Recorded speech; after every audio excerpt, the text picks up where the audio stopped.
Hi, movie potential here. Today I am going to explain a thriller drama movie named 13. So let's begin. In a building where lots of money changes hands, under a very peculiar light bulb, Vincent is holding a gun against a man's head as the man points his own gun at him in return. As Vince waits for the right moment to shoot, he remembers how all this got started. 4 days earlier in Ohio, Vince, his mother, and his sisters agree to put up their house for sale so that they can pay for his father's medical bills. He's been in the hospital for a while because of an accident.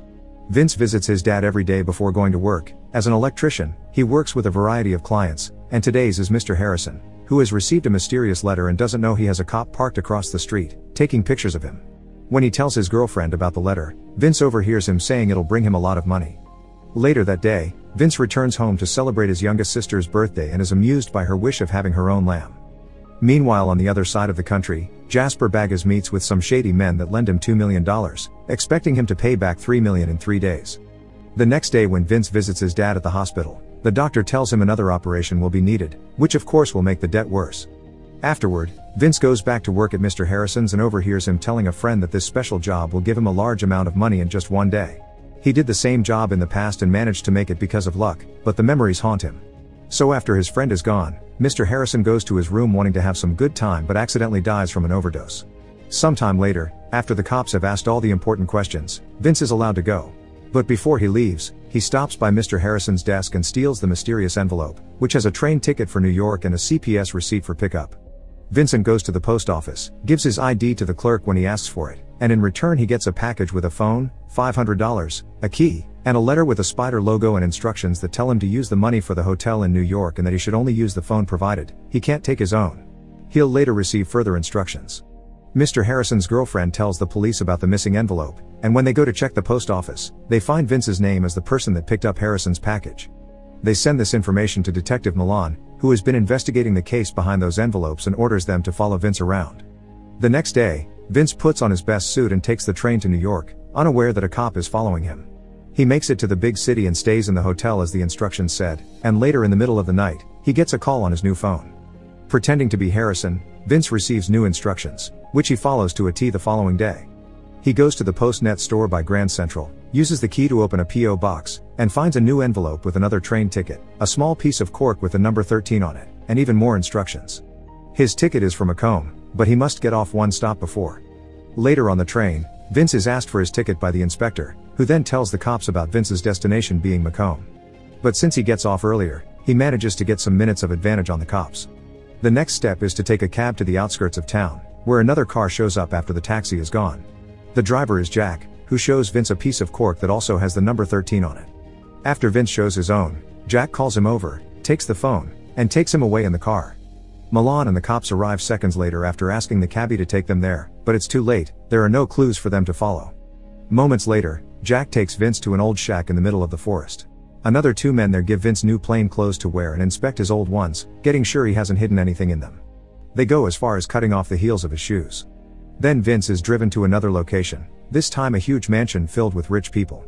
There, Vince meets his patron Joe, who obviously can tell he isn't Harrison. Vince explains that Harrison is dead and he took his place, and Joe sees no choice but to let him play if he doesn't want to get in trouble with the other patrons. Meanwhile, downstairs, there are a lot of bets happening, all of them with high amounts of money.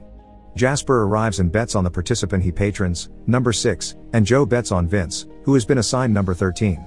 The competition everyone is betting on turns out to be Russian roulette. Vince is given a gun and he must stand in a circle with the other participants, who are all wearing black t-shirts with their numbers. Each man is given 1 bullet and, after making their barrels roll, they must point their gun at the person in front of them while they're pointed at from behind. Then they must wait for the light bulb with the spider logo on it to light up, that's the signal for them to shoot. Anyone that survives passes to the next round. Vince is incredibly nervous and needs Jack's help to load his gun.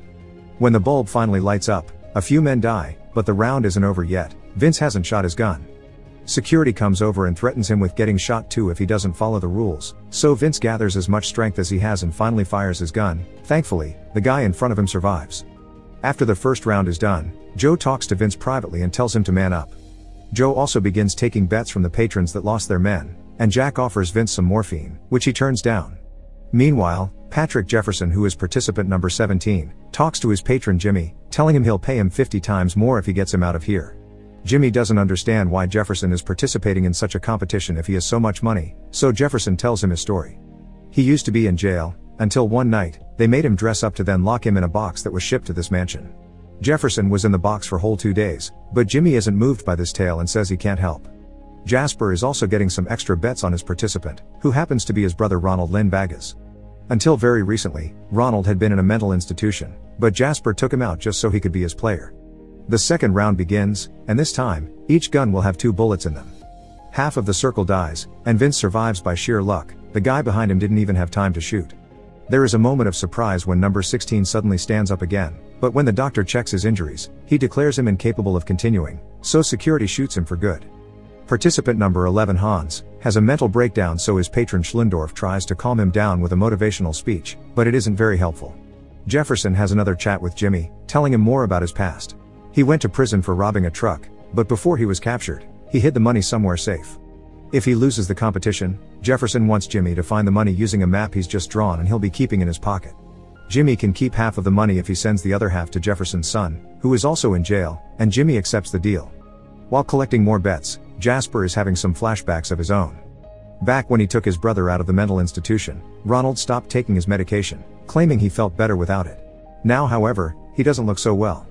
When Jasper draws a number and learns Ronald will be pointing at 13, Ronald throws an ashtray at Vince's head and Jasper has to stop him from making a scene. Round 3 begins and the stress is taking a noticeable toll on the participants. Hans is given morphine to calm him down and send him to the game, and number 3 needs a chair to be able to participate at all. Ronald provokes Vince into pushing him and even slaps him as well, but the host stops things before they escalate. In this round, each player will have 3 bullets. The players go through the usual steps and shoot, leaving only 5 alive: Vince, Jefferson, Ronald, number 3, and number 9. This means the competition can enter the final stage of the game, the duel. 5 wrapped balls have been put on the table, 2 black and 3 white. The patrons of the remaining 5 players will each choose a ball and the 2 that get the black ones will be in the final duel while the other 3 are free to go. Jasper and Joe grab the black ones, which means Vince will be going against Ronald. Jasper, having the experienced player, receives most of the new bets, but Joe manages to convince Schlendorf to bet on Vince because their chance will be 5-1, meaning much more money. Jimmy informs Jefferson can collect his money and go. But when Jefferson gets distracted while changing back into his normal clothes, Jimmy surprises him from behind and tries to kill him. Thankfully, security finds them before the worst happens and reminds Jimmy survivors can't be hurt. Jefferson curses Jimmy's name and makes fun of him for believing tales as he takes out the piece of paper he had in his pocket and shows his blank.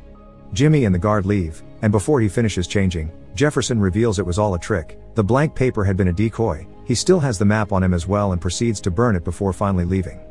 Before the final round begins, Ronald snaps at Jasper, insulting him and asking for his share of money this time. He knows Jasper got money from their parents to take care of him and Jasper used it to put him in the mental institution, only taking him out to bring him to the game and never sharing what he wins. We go back to the beginning of the story as it's time for the final duel, and each player is given 3 bullets. Vince and Ronald look directly at each other as they point their guns, but when they shoot, neither of them falls. A lucky round. For the next try, an extra bullet is added, and this time Ronald dies, meaning Vince has won the competition. Schlendorf celebrates having made such a risky bet and Jasper is upset over having lost his brother, but the one feeling the worst is Vince, who has to live with his death on his shoulders. The final prize Vince gets is $1,850,000, and the man that pays him calls him lucky because Ronald had won all his duels in the past. Schlendorf and Joe congratulate him on his performance and offer him a ride to the train station, which Vince pretends to accept. But when he goes upstairs to pick up his stuff, he goes through the room filled with the participants and escapes the mansion through the window. Jack does notice he's gone, but Joe doesn't seem to care when he's told. Vince makes it to the train station in the morning and he's seen by the taxi driver that took him there the day before, which equals bad news. The driver calls the police and lets them know Vince's location. Luckily for him, Vince sees the police cars arrive from afar and hides his money bag inside a trash can before they catch him. Moments later, he's taken to Milan to be interrogated.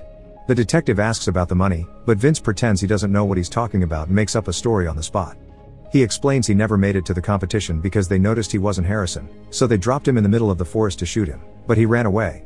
As proof, Vince shows Milan his shoes, pretending they had lost their heels because of how hard he ran. Vincent is willing to identify their faces if Milan ever catches these guys, but he can't take the detective to the location they dropped him at because they had blindfolded him. Without having any more clues or evidence to chase, Milan has no other choice but to let Vince go.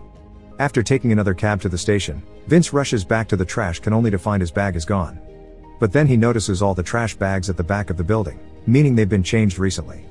Vince begins tearing the bags open and fortunately, he finds his money, But now he knows he can't risk it again. So instead of traveling with the bag, he goes to the post office and puts all the money in a box that he sends to his family via registered mail. Afterward, he calls his mom to warn her about the package so they can be sure there's someone in the house tomorrow when the mailman arrives. Then he takes the train to New York. After staying the night in a hotel, Vince stops by the grocery store in the morning to buy some snacks. There, he sees a lamb plushie that reminds him of his sister and ends up paying $100 for it because the clerk is reluctant to sell it. Now is time to go home to Ohio. Vince boards his last train and Jasper follows him, making some chit-chat as if this was a perfectly normal situation. When the train makes it to its first station, Jasper shoots Vince and steals the bag, running away with it because he thinks the weight of the big plushie is actually the money. Before dying, Vince swallows the post office receipt as he thinks about his family.